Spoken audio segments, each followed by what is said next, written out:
पश्चिम बंगाल की लड़ाई मीट मच्छी पर आई। जी हां, खाने पीने पर सियासत गरमाई हुई है।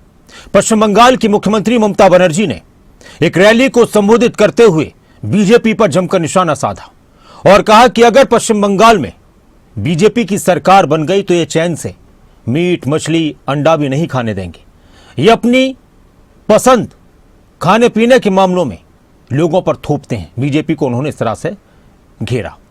तो वहीं दूसरी तरफ बीजेपी के एक प्रत्याशी 5 किलो की मछली लेकर चुनाव प्रचार करते नजर आए और उन्होंने कहा कि ऐसा नहीं होगा। दूसरी तरफ बीजेपी नेताओं की तरफ से पश्चिम बंगाल की मुख्यमंत्री ममता बनर्जी पर टीएमसी पर निशाना साधा जा रहा है और कहा जा रहा है कि ममता बनर्जी को अब पश्चिम बंगाल में अपनी हार नजर आ रही है और इसीलिए वो इस तरह के बयान दे रही हैं। तो वहीं दूसरी तरफ टीएमसी के नेताओं का कहना है कि बीजेपी चाहे कुछ भी कर ले लेकिन टीएमसी को हरा नहीं पाएगी। ये रिपोर्ट देखिए।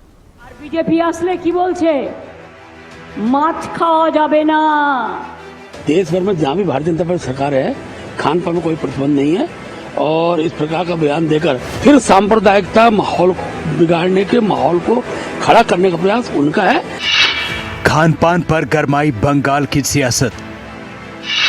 ममता का आरोप, बीजेपी आई तो मछली अंडा होगा बैन। बीजेपी का जवाब, ममता के दावों पर वार। मछली और मांस पर छिड़ा चुनावी घमासान। मछली मांस बना बंगाल चुनाव का सबसे बड़ा मुद्दा। बंगाल की सियासत में दीदी का एक और बड़ा दांव। विकास, भ्रष्टाचार और कानून व्यवस्था के बीच लड़ाई थाली तक पहुंच गई है।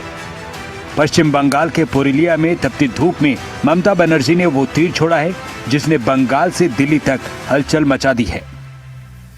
ममता ने बीजेपी पर आरोप लगाया कि बीजेपी सत्ता में आई तो वो बंगाल में मछली, मांस, अंडे खाने पर बैन लगा देंगे। बीजेपी राज्य माछ खाওয়া যায় না, মাংস খেতে পারবেন না, ডিম খেতে পারবেন না। আপনারা আপনাদের ধর্মীয় যে আচার অনুষ্ঠান করেন সেটাও বিজেপি এক পক্ষ। ওরা কোনো ধর্ম মানে না, ওরা হচ্ছে বকধার্মিক। শ্রীকৃষ্ণ বলেছিলেন ধর্ম মানে হচ্ছে মানবিকতা, কর্ম হচ্ছে ধর্ম, ধর্মের আরেক নাম কর্ম, ভালো কাজ করা। আর ওরা দাঙ্গা করে। কি করে? দাঙ্গা করে। দাঙ্গা করে ক্ষমতা এসছে, মানুষ মেরে ক্ষমতা এসছে। আপনাদের মনে নেই ভয়াবহ দাঙ্গা? ममता बनर्जी ने सीधे तौर पर बीजेपी को बंगाल विरोधी करार दिया। उन्होंने सिर्फ भोजन नहीं बल्कि बंगाली अस्मिता से इसे जोड़ा है।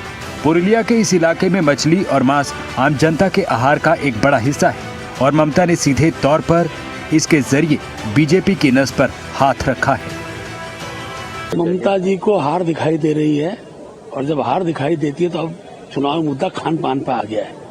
देश भर में जहाँ भी भारतीय जनता पार्टी सरकार है खान पान में कोई प्रतिबंध नहीं है और इस प्रकार का बयान देकर और फिर सांप्रदायिकता माहौल बिगाड़ने के माहौल को खड़ा करने का प्रयास उनका है और इसका भी जो सबसे ज्यादा हानि होगी वो ममता की पार्टी को होने वाली है। किसको खतरा है उनसे वो सब जानते हैं। पिछली बार वहाँ किस तरह के खून की नदियां बही थी और बीजेपी कार्यकर्ताओं की क्या दुर्दशा हुई थी। क्या सारा भारत नहीं देख रहा है कि किसकी जान को खतरा है? वहाँ अगर किसी को खतरा है तो मासूम जनता को खतरा है, भोले वोटर्स को खतरा है और सबसे ज्यादा खतरा है बीजेपी के कार्यकर्ताओं को। बीजेपी ने इसे दीदी का डर बताया। बीजेपी का कहना है कि ममता बनर्जी के पास गिनाने के लिए काम नहीं, इसलिए मछली, मांस जैसे बेतुके मुद्दे ला रही हैं। आखिर क्यों ममता ने मछली को चुना? आखिर क्यों पश्चिम बंगाल की सियासत में मछली, मांस और अंडा सियासी मुद्दा बन गया? जवाब है, बंगाल में मछली सिर्फ भोजन नहीं, एक भावना है। बीजेपी पर ममता बनर्जी ने इसे प्रतिबंध करने का टैग लगाया तो ग्रामीण बंगाल में ममता की राह आसान हो सकती है। 90% से ज्यादा आबादी मछली खाने वाली जनसंख्या है। सांस्कृतिक प्रतीक मछली है।